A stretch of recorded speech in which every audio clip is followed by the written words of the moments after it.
Magkasalungat ang pananaw ng dalawang dating Pangulo ng Pilipinas sa pagpapatuloy ng peace talks sa pagitan ng gobyerno at ng MILF o ang Moro Islamic Liberation Front.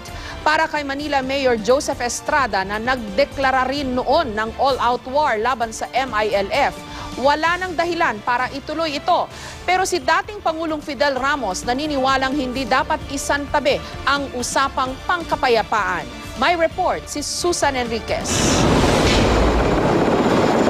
Taong 2000, Pangulo pa si Manila Mayor Joseph Estrada nang bumagsak sa kamay ng gobyerno ang isa sa pinakamalaking kampo ng Moro Islamic Liberation Front o MILF. Ang Camp Abu Bakar na may 10,000 ektarya ang lawak, ang nagsilbing major camp ng MILF dahil dito nakatira ang mga lider nito. Sa tindi ng opensiba ng mga sundalo, nag-withdraw ang MILF at sinasabing iniwan ang kampo nila. Halos 15 taon na ang nakaraan, sabi ni Estrada.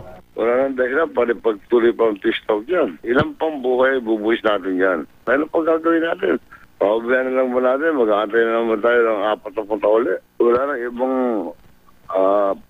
magagawa kung hindi girahin at para magkaroon ng tunay na kapayapaan.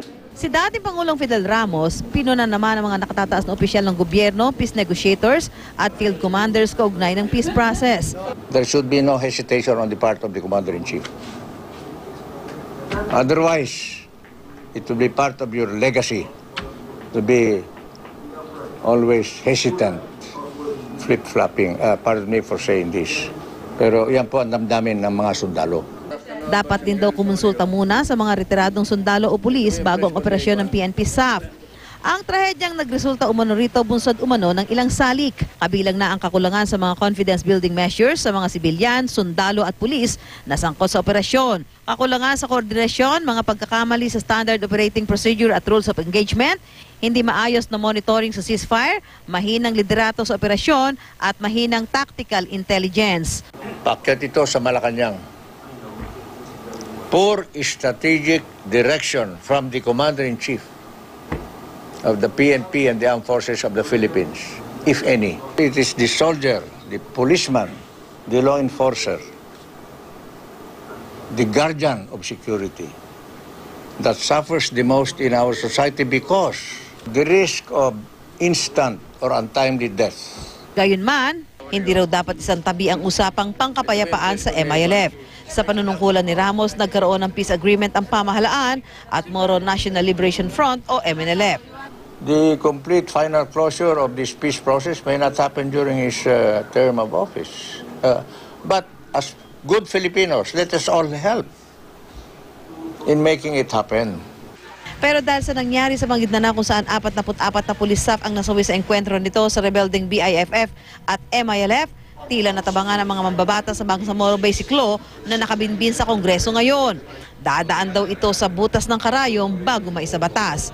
Suspendido ang deliberasyon ng BBL sa Senate Committee on Local Government habang hindi pa kumpleto ang impormasyon kaugnay sa insidente sa Mamasapano. Umurong na rin bilang co-author ng BBL sa Senado sina Senador Alan Peter Cayetano at JV Ejercito. Hindi kaya dapat kailangan isama natin sa peace process yung BIFF?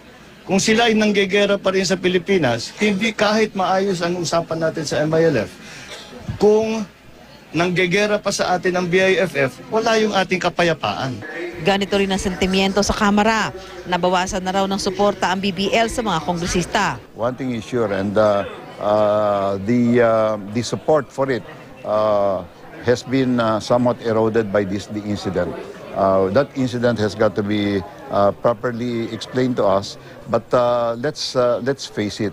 We believe that if we leave it alone, then incidents like that can continue to happen. At para mapatunayan daw na sincero ang MILF sa peace talks, hamon ng mga mababatas. Kung talagang partner natin ng MILF dito po sa paghanap ng kapayapaan, hinihingi ko po, i-surrender nyo itong mga terorista na hawak ninyo na nandyan sa inyong area. Susan Enriquez, GMA News.